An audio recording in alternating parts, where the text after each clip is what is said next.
But anyway, we're talking about like flus and colds, and like most of them are what? What do you think? Bacterial or viral? What is it? Well, both. Bacterial, right? Yeah, most colds and flus are viral, 85 to 95%. My wife's going to kill me for not knowing that. Jeez. Oh, So if you take an antibiotic, what's it going to do for your viral cold? Nothing. Absolutely nothing. We know that. Yeah, everybody knows that. But there's and millions of antibiotics are prescribed every year for colds. And of course, you're treating the secondary infection. And once it gets down and it starts getting green and chunky and all that other stuff. But, you know, that only works on bacteria. But it's kind of like trying to mow your grass with a flamethrower or something. I don't know. It just doesn't. It's not the most effective way to treat it. But so what do you guys do when you're sick? Okay, when you're sick, what's the first thing you do? Pout and mope. Amen. Well, hold on. Who's the man cold? Who's sick? The man or the woman? The woman, she's going to work. She's doing everything. The man, he's like looking for, he's like grave plots. I can't reach the remote. Yeah. You know, it's right in front of you. I'm dead. I need soup. But yeah, okay. Chicken soup. Okay. That's one of the best things in the world to do, of course. But, you know, chicken soup is really good for you. It hydrates you. You've got all your minerals in it. You want to do bone broth, not the fake stuff, the Campbell soup where they've got the mechanically separated meat and all kind of emulsifiers and things to hold it in there. What? You're literally ruining my child. I'm on mine too.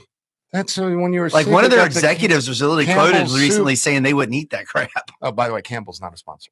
Not a sponsor. But yeah, cool. Okay. The first thing is rest. That's why you're mopey. Like your immune system's repairing during your sleep. So even one night of poor sleep drops your immune support measurably. So, you know, sleep's not lazy. That's like immune therapy. So real food, you know, really getting whole foods versus processed foods. I'm sorry, but the junk in the can that's meant to last on the shelf for 12 years and it doesn't give you much. There's just not the bone broth and those other good things that are in them that you want. You know, getting outside when you really feel sick, if you can, get outside for a few minutes, get some vitamin D, and then movement. Yeah, just moving around. Obviously, bed rest is not mobility. Moving around a bit to do that. So, what's your go-to supplement? What do you take if you're sick? Oh, C. Yeah, vitamin C. Yeah. C. Zinc. Zinc is good. It's funny how like we get citrus in the wintertime. Huh. God gave us that right when we need it. Isn't that kind of cool? Yeah, we had, okay, over in Liberty County, you've got a town named Orange. Why was it named Orange? Lots of citrus. Because there was so much citrus. I think it was the freeze in what was it, 1925 was the big freeze, but that's what wiped all that out back then and back in those days. But yeah, vitamin C, that really, really shortens the duration of colds.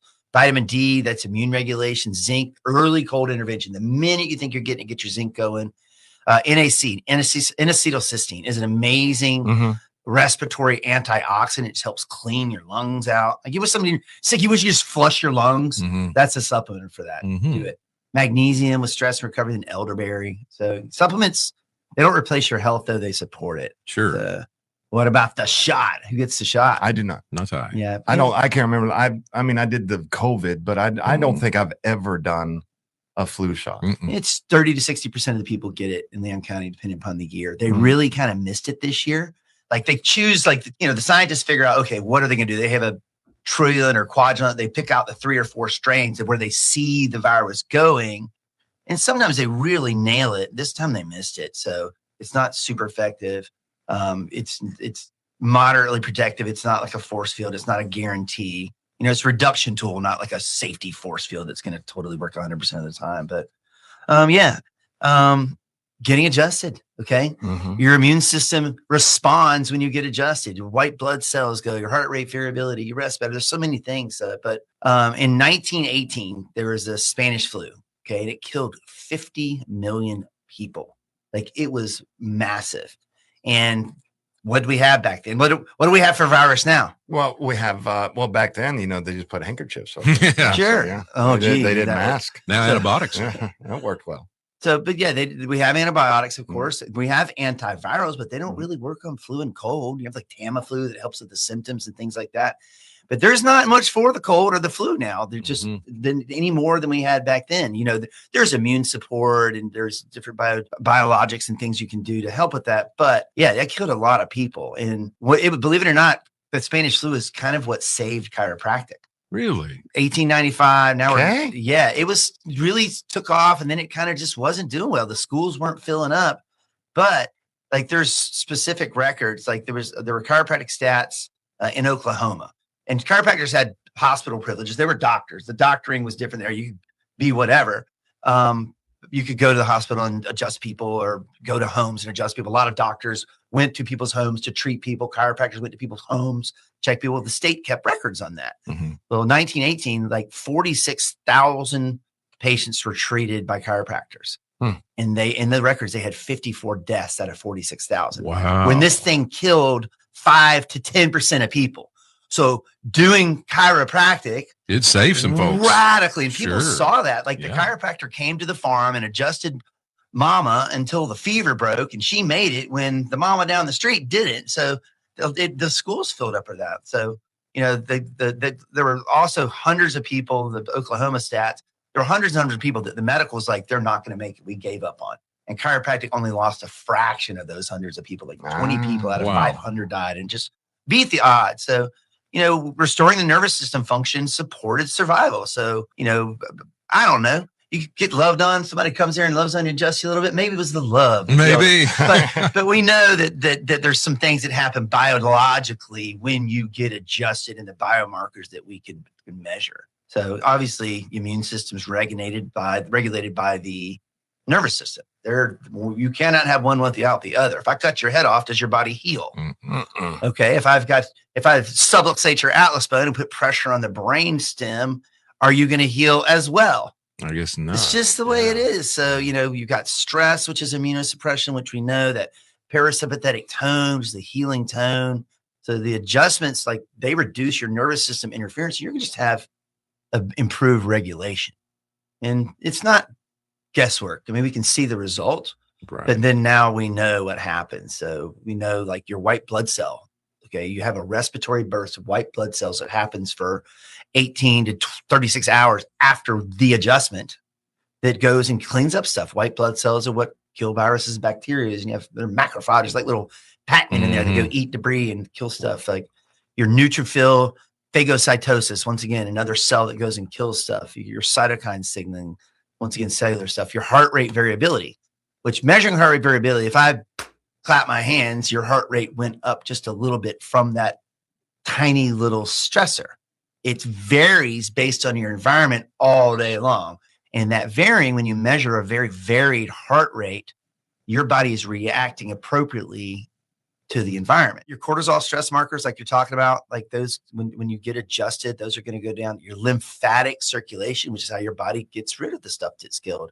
And then your inflammatory mediators. That's why you feel better when you get adjusted. Those inflammatory mediators get better. And these studies all show these biologic changes. I mean, they're not showing us that chiropractic cures infection, but guess what? Those are the things internally that cure infection, which is why when I'm sick, I'm getting adjusted a lot, as much as I can. I'm there. So if I'm feeling a little down, I'm going to get adjusted before shift, maybe during shift, after shift if I'm not feeling well. There you go. People come in like, hey, I'm starting to get the crud. I got a trip coming up. Well, let's get you adjusted today. Why don't you come later and let's see you tomorrow, and let's try to get that immune system boosted up so you just don't get the crud, staying ahead of it. So you want wealth management, not poverty management. Okay. You want to try to save money when you can, not try to like, now it's time to like save money, then I'm broke. Right.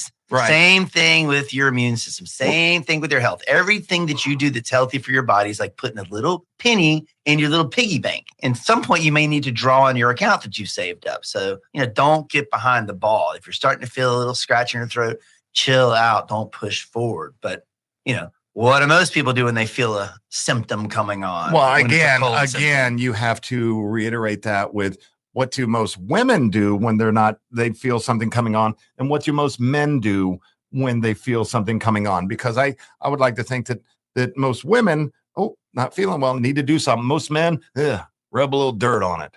Yeah, right.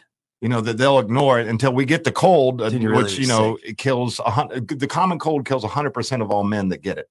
But what do you take for it? What do you take when you got a runny nose? Dayquil. Cough. Dayquil. That's just, that's your jam? Yeah, that's Dayquil. Kind of gets you through it. I took yesterday. I woke up with a little itchy throat and stuff, and I just grabbed a couple tablets, and then I was done. I'll get a cold at least. I don't know. I'll get a bad one at least every third year, but once a year. Yeah, once a year I get something, and that's your body doing it. The symptoms. That's not the disease. That's the battle. So what's actually happening biologically in there, your fever, that's your immune system. It raises the temperature on purpose. Why would it do that? Well, it's battling it off. It's it's burning it out. It lives at a certain temperature at 98.6. You get it to 101 and it can't live. It kills it. So you got a friend? What? I got a friend that they always got a sick kid. Yeah. The kid's sick all the time. And then both the kids always sick all the time. And she's always sick all the time. I was like, what's going on in your environment? That just doesn't seem right, that everybody's sick all the time. And what's going on in that kid's internal environment? What are we putting in that kid? Are they eating real food? Dirt, dust, dander. That's how you build an immune system. It's not like the hygiene theory where everything, wash your hands and clean everything and scrub everything with Clorox. You can have too clean of an environment and you're not allowed to build an immune system. Right. That's what happened when they shut everybody down during the pandemic. They weren't exposed to anything except for their own local environment. So people got sick from other stuff coming out of that too. But anyway, the fever is what it's trying to do. Virus replicates slower at higher temps. Your fever activates the immune cells. If you're constantly getting sick, something's going on. Right. We do really well with kids that are sick. Babies with fever, they break. Sometimes you'll get adjusted. People will get a fever after because their body will recognize the pathogens going on and go after and kill it. It's usually short-lived and it's never dangerous.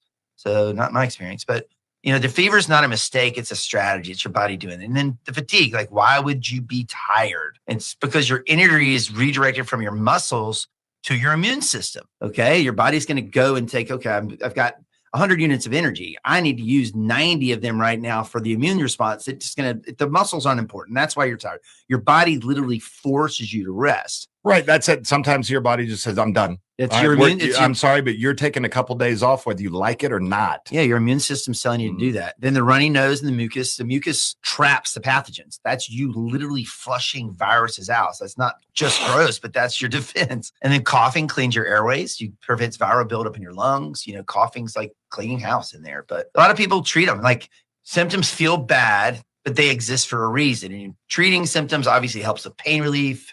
Improves your sleep, decongestants help breathing, fever reducers increase comfort, and comfort helps recovery. But if you suppress everything aggressively that's supposed to be healing you from the inside out, you're going to slow your immune signaling. You're going to prolong the illness and you're fighting your own defense system. You're throwing dirt at a leaking dam. That's right. How'd you like that? It was very nice. I like it. So the goal is not to suffer heroically. I love it. But the goal is to support the fight without sabotaging it. So, rest, hydration, nutrients, immune support, nervous system balance, reducing stress. And we get the call all the time. Hey, I'm not coming in today for the adjustment, not feeling well. That's when you want to come in. Let us know. Okay, because we want to know you're not feeling good. I'm going to make sure we scrub the table a little extra hard, make sure that we're going to clean our hands a little extra between each patient like we do anyway. Not just going to pull the paper and move on. We're going to scrub the table. We want to know that's the time to do it. That's exactly the time to get in. Some days you're just so tired, it's not worth getting in the car to come to the chiropractor to get adjusted because you need the rest. And that's more important. You have to prioritize that. But, then what is it like? All right. So what if your body's like, all right, you're going to need some rest. And then you can't get back going. Like there's people that just constantly. It's like that long COVID. Come get adjusted. You've got a problem. Your body's not clearing it out. You are going to have better energy. Your body's not recognizing what it's supposed to do. Still do the things you're supposed to do when you're sick. Rest, hydrate, proper nutrition, get adjusted, get some immune support going in there with some supplements. Get your power turned on. The body runs itself because the brain talks to it. Man, we had a professional motocross racer. He was here from New Zealand. He'd had an injury. So he'd trained and practiced hard for a whole year. He'd missed the season before because of an injury early on, right before the season. And this was his day. And this guy's making millions of dollars a year and he's ready to go. It's like the Wednesday before he leaves for the first race of the season. He comes in. I go, dude, how you going? Oh, I'm sick as a dog, mate. I'm dying here. I don't know what I'm going to do. I don't know if I'm just going to be just crushed. Years, his whole life is built up for this pro motocross season in the United States. And so I'm like, okay, you're getting adjusted every hour. That's it. That's what we're going to do. We adjusted him every hour that day. He comes in Thursday. How you doing? He's like, it never even happened, mate. I'm going, mate. And he won that weekend. Nice. Sorry for the Australian accent for the New Zealander. But that's what I got. All the same. So that's it. So, get in there, get adjusted. Your body heals itself. Try not to suppress things that your body's doing, and get the proper support. Chicken soup All those things. FENNCHIRO.com. Because remember, your chiropractor loves you. God loves you too. Ain't nothing. Nothing you can do about this. Ain't nothing you can do about it.